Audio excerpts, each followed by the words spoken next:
একটা সম্পর্কে জড়ানোর পর দুইজন মানুষের মধ্যে কিছু অভ্যাস ও পছন্দের মিল হবে, এটা খুবই স্বাভাবিক।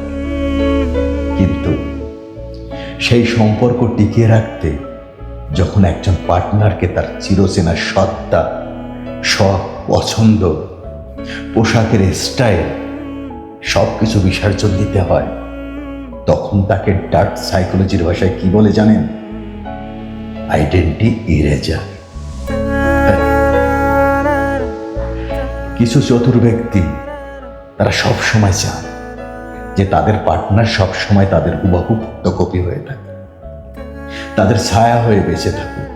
তারা কখনো আপনার নিজস্ব সত্তা বা মতামতের গুরুত্ব দিবে না। একটা সময় দেখবেন আপনি যেসব কাজগুলো করতে অনেক বেশি ভালোবাসতেন, আপনার পার্টনারের মন রক্ষা করতে গিয়ে এখন সেগুলো করতে আপনার আর ভালো লাগে না। আপনি আপনার পার্টনারের তৈরি করা সম্পূর্ণ এক কাল্পনিক জগতে বসবাস করছেন। এতে করে কি হয় জানেন?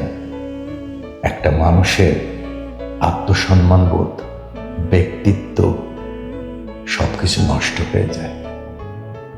সেই মানুষটার ধীরে ধীরে নিজের পরে নিয়ন্ত্রণ হারিয়ে ফেলে। একটা সুন্দর সম্পর্ক দুজন মানুষের সহাবস্থান, কেউ কারোর পরিচয় মুছে ফেলা নয়। কি আপনি আপনার সম্পর্কের মধ্যে নিজের আত্মসম্মানবোধ টিকিয়ে রাখতে পারছেন তো?